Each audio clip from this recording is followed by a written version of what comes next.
प्यारे बच्चों, पिछली वीडियो में जो क्वेश्चन नंबर 13 पे हम चर्चा कर रहे थे उसे हम इस वीडियो में आगे बढ़ाते हैं। उसमें कुछ प्रॉब्लम आ गई थी वीडियो में, इसलिए वो पूरी नहीं हो पाई थी। अभी हम क्वेश्चन नंबर 13 दोबारा से समझते हैं। और क्वेश्चन नंबर 13 ये कहा है कि एक श्रेणी है 3, 7, 11, 15 डैश डैश डैश, और लास्ट वाला पद ये है। श्रेणी का हमें लास्ट वाला पद दिया हुआ है कि श्रेणी 3 से लेके 499 तक है।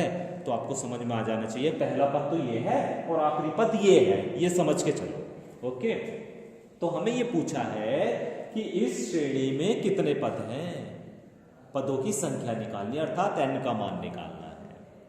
तो सबसे पहले देखो, आप जानते ही ये पहला पद होता है, तो a की वैल्यू, पहले पद को हम a से प्रदर्शित करते हैं, तो a की वैल्यू आ गई आपके पास 3।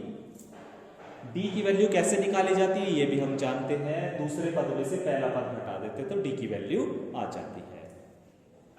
हम जानते हैं an बराबर a plus n minus 1d formula होता है आखिरी पद वाले।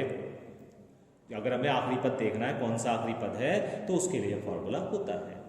an का मतलब होता है लास्ट वाला पद, n का मतलब होता है पदों की संख्या। अब लास्ट वाला पद कितना दिया हुआ है आपको, 499, तो an की जगह तो रख दिया आपने 499, a की जगह पहला पद 3 प्लस n माइनस 1 ऐसी, और d की जगह d का मान रख दिया। 499 में से 3 को घटा दिया क्योंकि 3 इधर आके माइनस का हो जाएगा, और बराबर क्या बचेगा, n minus 1 into 4।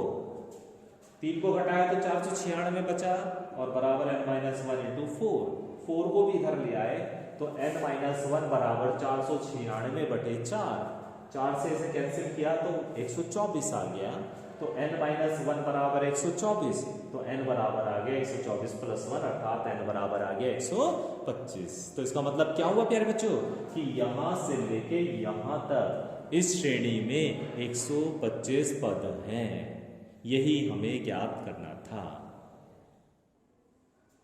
Question number 18 देखिए प्यारे बच्चों, और क्वेश्चन नंबर 18 में ये कहा है, अच्छा इससे पहले जो मैं क्वेश्चन नहीं करा रहा हूं ना आपको, वो सारे क्वेश्चन ऐसे हैं जो पीछे कराए गए क्वेश्चंस पर ही आधारित हैं। जैसे मैंने क्वेश्चन नंबर 13 करा दिया, अब आगे के जो क्वेश्चन पढ़ेंगे ना आप, वो क्वेश्चन नंबर 13 पर ही आधारित होंगे, है ना।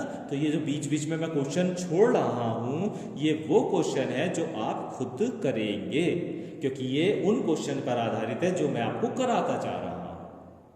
तो क्वेश्चन नंबर 18 देखते हैं, और क्वेश्चन नंबर 18 ये कहा है कि समांतर श्रेणी का 8वां पद 15 और 25वां पद 49 है, इसका पहला पद ज्ञात कीजिए।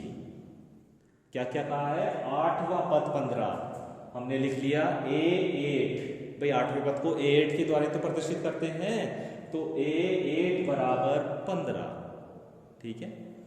और a8 को क्या लिख सकते हैं हम, a प्लस 7d, और ये बराबर 15। ये हो गई समीकरण नंबर 1।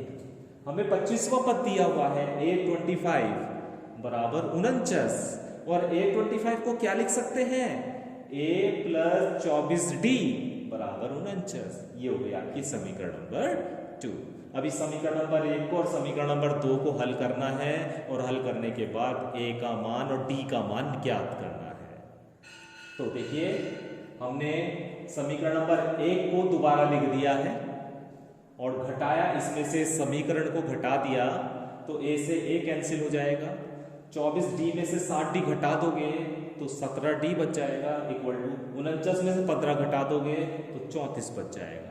तो d बराबर आ जाएगा 34 बटे 17, अर्थात 2 आ जाएगा। तो d की वैल्यू कितनी आ गई, 2 आ जाएगी। तो यहां तक समझ में आ गया होगा आपको। समीकरण नंबर 1 बनाई, समीकरण नंबर 2 बनाई, और समीकरण नंबर 2 में से समीकरण नंबर 1 को घटा दिया। घटाने के बाद a से a कैंसिल हो गया, 24d में से 7d को घटाया तो 17d बचा, और 49 में से 15 को घटाया तो 34 बचा। तो इस तरह d की वैल्यू आ गई 34 बटे 17, अर्थात 2। अब इस d की वैल्यू को कोई सी भी एक समीकरण में हम रख देंगे। तो d बराबर 2 आया है, तो d का मान समीकरण 1 में रखने पर, जब हमने रखा तो a प्लस 7 गुणा 2, देखो 7d है ना, तो d की जगह 2 रख दो। तो a प्लस 7 गुणा 2 बराबर 15। तो a प्लस 14 बराबर 15। 14 को उधर ले जाओ तो a बराबर 15 माइनस 14 अर्थात a बराबर 1। और a का मतलब क्या होता है? पहला पद ही तो होता है, और यही तो हमें ज्ञात करना था।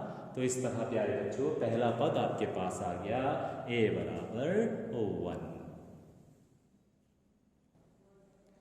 क्वेश्चन नंबर 19वां और देखिए प्यारे बच्चों, और क्वेश्चन नंबर 19वां ये कहा है समांतर श्रेणी का दूसरा पद और 12वां पद। दूसरा पद तो 14 दिया हुआ है और 12वां पद 44 दिया हुआ है, और ये कहा है कि 74 कौन सा पद है, कितने पद है 74 तक। चलो ये बात की बात है, पहले अब कितना काम करते हैं। तो क्या दिया हुआ आपको? दूसरा पद, अर्थात a2 बराबर 14 दिया हुआ है। और a2 को कैसे लिखते हो आप? a प्लस डी बराबर 14। ये समीकरण 1 हो गई। फिर आपको 12वां पद दिया हुआ है, यानी a12 बराबर 44 दिया हुआ है। और a12 को कैसे लिखोगे? a प्लस 11d, और ये बराबर किसके दिया हुआ आपको? 44 के। ये हो गई समीकरण नंबर 2। अभी फिर वही समीकरण 1 और समीकरण नंबर 2 को हल करना है। नीचे लिख ली समीकरण नंबर 2, 1 हमने घटाया, घटाने के बाद a से a कैंसिल हो गया, 11d में से d को घटाया तो 10d बचे, और 44 में से 14 को घटाया तो 30 बच गया। तो d बराबर आ गया 30/10, जिसकी वैल्यू हो गई आपकी 3। तो d का मान प्यारे बच्चों 3 आ गया। फिर d के मान को समीकरण नंबर 1 में रख दिया हमने, और a का मान निकाल लिया। a का मान आया 11। तो श्रेणी ये बन गई हमारी 11 14। भाई पहला पद क्या